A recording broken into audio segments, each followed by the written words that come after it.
हाम्रो ओठ, मुख, जिब्रो आदिमा हुने घाउको बारेमा मलाई सोधिएको धेरै प्रश्नहरूलाई समेटेर आज 16 वटा फरक रोग वा अवस्थाको बारेमा एउटै भिडियोमा छोटकरीमा बुझाउने प्रयास गरेको छु। धेरै कुराहरू छोटो समयमा समेट्नु पर्ने हुँदा केही कुराहरू नियत बस्ने छुटाएको छु र पब्लिकलाई चाहिने इन्फर्मेसन मात्र राखेको छु। मुखभित्र भित्री गाला, जिब्रो, दाँत आदि भागमा कुनै समस्या हुन नदिन पटक पटक बजारका गुलिया कुराहरू खाइरहन हुँदैन। गुलिया कुरा या अमिला कुरा खाने हो भने खाने बित्तिकै मुख कुल्ला गर्नुपर्छ। दिनको 2 पटक दाँत माझ्नुपर्छ। एक थरी अमिलो र एक थरी गुलियो जातका फलफूल दिनहु खानुपर्छ। मुख सुक्खा हुन दिनु हुँदैन। पानी पिइराख्नुपर्छ। ब्रेसेस वा डेन्चर लगाउनुहुन्छ भने राम्रोसँग सफा राख्नुपर्छ। दाँत वा गिजामा समस्या नभए पनि प्रत्येक साल एक पटक डेन्टिस्टलाई देखाउनु पर्छ। यति गर्नुभयो भने तपाईको मुखभित्र समस्या हुँदैन वा समस्या सुरु हुनु अघि नै समाधान भेटिन्छ।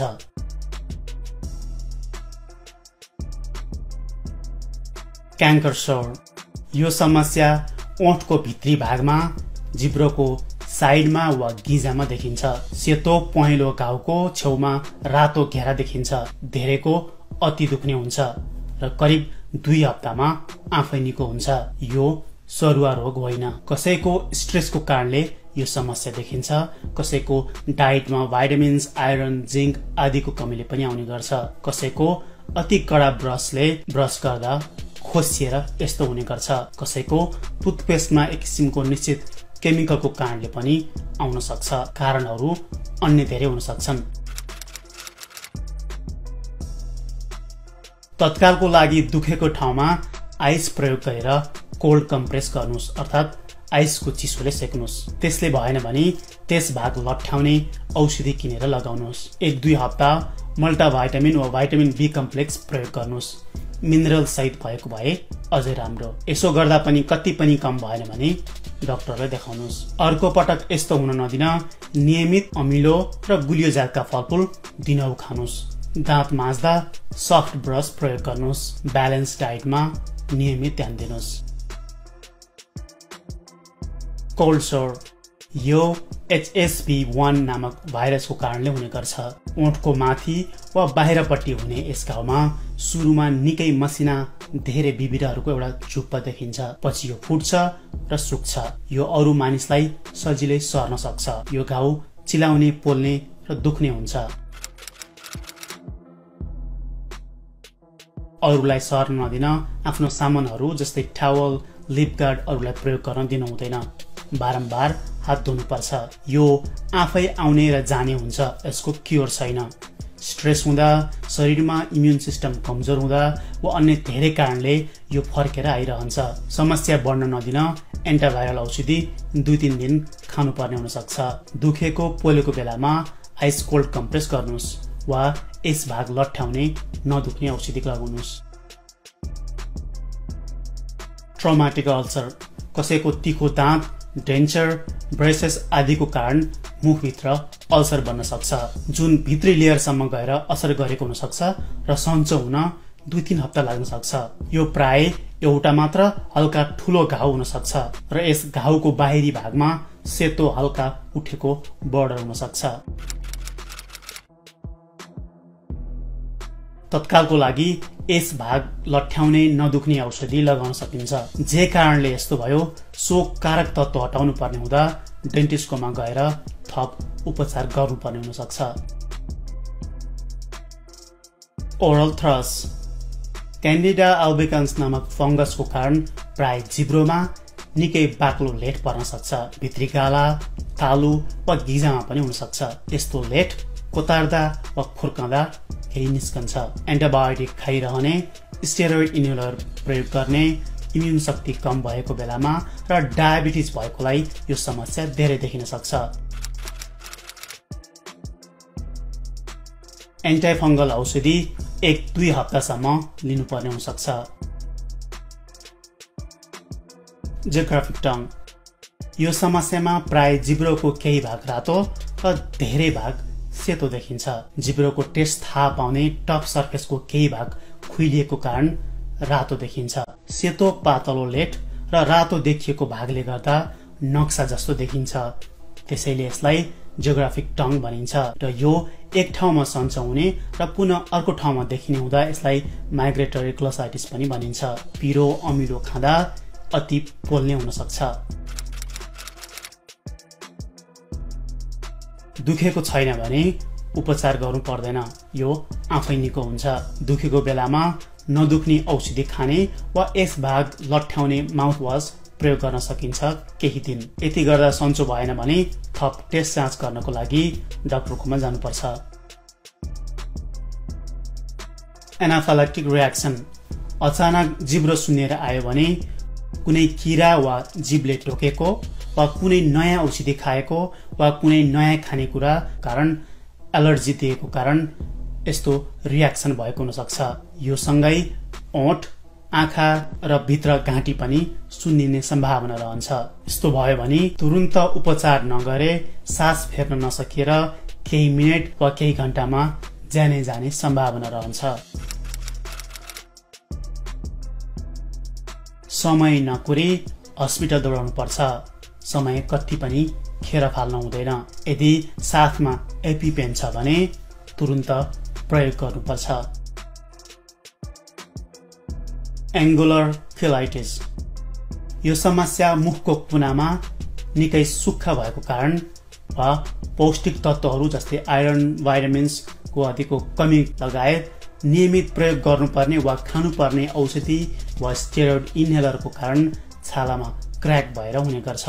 निकै दुख्ने, घाउ आउने र रगत आउने समेत हुन सक्छ र यही घाउमा ब्याक्टेरिया वा फंगस हुर्केर अर्को समस्या थपिन सक्छ। इम्युन शक्ति कम भएका र पानी कम पिउने वृद्धमा यो समस्या धेरै देखिन सक्छ। भ्यासलिन, ग्लिसरिन वा लिप बाम प्रयोग गरेर यस भागको छालाको मोइस्चर जोगाउने वा सुक्खा हुन नदिने गर्नुपर्छ। जिब्रोले चाटेर थुक लगाउनु हुँदैन। पानी प्रशस्त पिउने र स्वस्थ डाइटमा ध्यान दिनुपर्छ। बेला बेलामा सफा गरेर एन्टाब्याक्टेरियल वा एन्टाफंगल क्रिम लगाउनु पर्ने हुन सक्छ।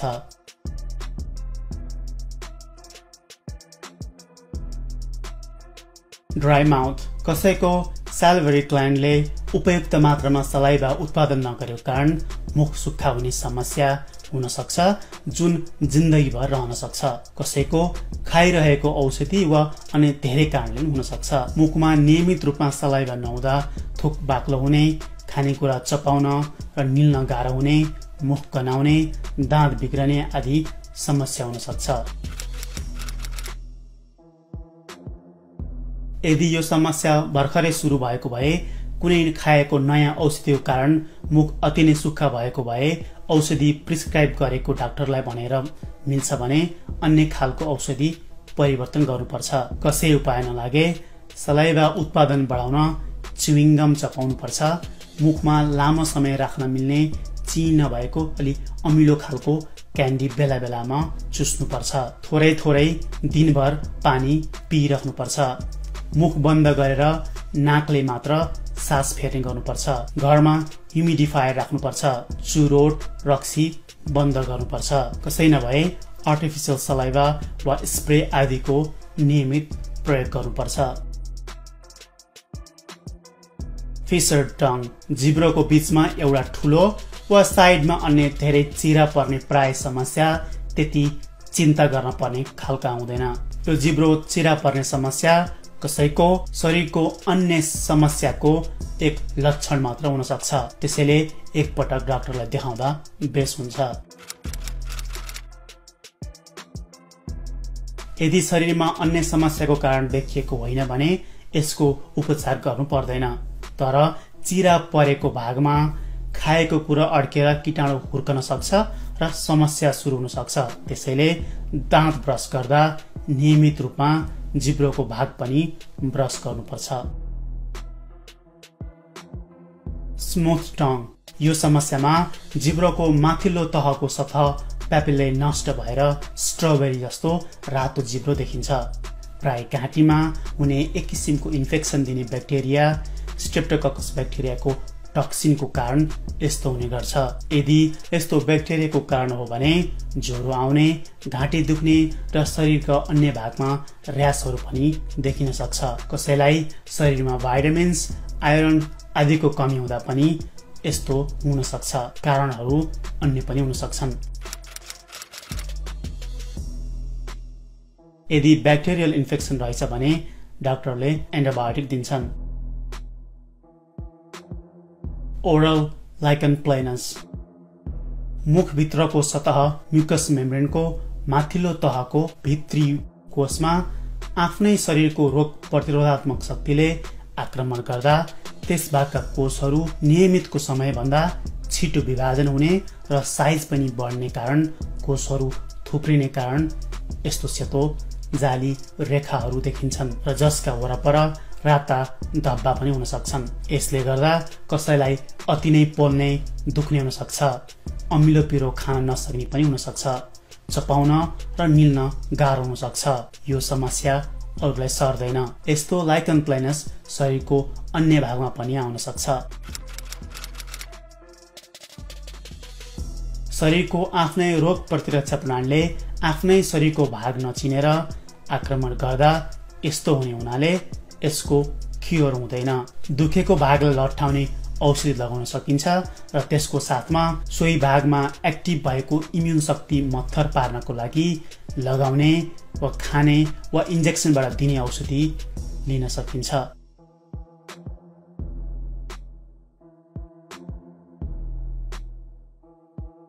लुकोप्लाकिया, चुरोट, खैनी, सुर्ती आदिको केमिकल वा अन्य धेरै कारण मुखको भित्रको माथिल्लो कोषलाई इरिटेट गर्दा यस्तो हुन जान्छ। यस्तो सेतो भाग खुर्कँदा, कोट्याउँदा सजिलै निस्कदैन। यो दुख्दैन र प्राय कुनै हानि पनि गर्दैन। कुनै झट्टै हेर्दा पानी नलगाएको खेतमा धाजा फाटेको जस्तो पनि देखिन्छ। यस्तै खाले लुकोप्लाकिया, हेरी लुकोप्लाकिया भने एप्स्टेन बार भाइरसको कारण हुने गर्छ, जुन शरीरको इम्युन शक्ति क्षय हुने रोग जस्तै HIV र एड्समा देखिन्छ।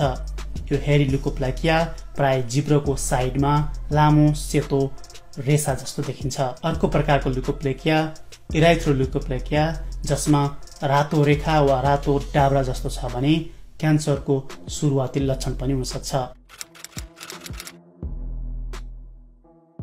चुरोट, खैनी, सुर्ती खान छोड्नुपर्छ। डाक्टरले लुकोप्लाकियाको प्याच निकालिदिन्छन्। हेरी लुकोप्लाकिया भए HIV टेस्ट गर्नुपर्ने हुन सक्छ। एप्स्टेन बार भाइरसलाई मत्थर पार्न एन्टिभाइरल औषधि खानुपर्ने हुन सक्छ। इराइथ्रोल्युकोप्लाकिया भए क्यान्सर भइसक्यो कि भनेर खोजी गर्न स्किन डाक्टरकोमा गएर थप टेस्टहरू गर्नुपर्छ। ओरल वर्ड्स, मुखभित्र आउने यो मुसा जस्तो वर्ड्स ह्युमन प्यापिलोमा भाइरसको कारण हुने गर्छ। यसले कसैलाई मुखमा क्यान्सर दिन पनि सक्छ। ह्युमन प्यापिलोमा भाइरसको अन्त्य गर्ने औषधि हुँदैन। अप्ठ्यारो महसुस भए यस्तो वर्ड हटाउने उपाय हुन्छन्, तर फेरि पुनः आउन सक्छ। यस्तो भाइरस नलागोस् भनेर 9 वर्ष माथिकाले भ्याक्सिन लगाउन मिल्छ। ओरल पेम्पिकस वुल्गारिस, शरीरको इम्युन शक्ति एन्टिबडीले छालाको माथिल्लो भागको कोषहरू एक अर्कामा जोडिएर राख्ने तत्त्वमा आक्रमण गरिँदा माथिल्लो तह र त्यसको ठिक मुनिको तह छुट्टिँदा फोका आउने सम्भावना सुरु हुन्छ। यो फोका फुट्छ र यसमा कीटाणु हुर्कने मौका पनि पाउँछ। खानेकुरा चपाउन र निल्न गाह्रो हुन्छ, दुख्ने र पोल्ने हुन्छ। यस्तो समस्या शरीरका अन्य भागमा पनि देखिन सक्छ। यो सरुवा रोग होइन। आफ्नै शरीरको इम्युन शक्तिमा समस्या भएको कारणले यो भएको हुँदा यसको क्योर हुँदैन। यस भागमा प्रतिरक्षा प्रणालीको प्रभाव कम गर्ने, लगाउने र खाने औषधि प्रयोग गर्न सकिन्छ, जसले तत्कालको लागि थप समस्या हुन दिँदैन। यो घाउमा ब्याक्टेरिया वा अन्य कीटाणु हुर्केर इन्फेक्सन हुन नदिन र दुखाइ कम गर्न माउथवास र अन्य औषधिहरू प्रयोग गर्न सकिन्छ।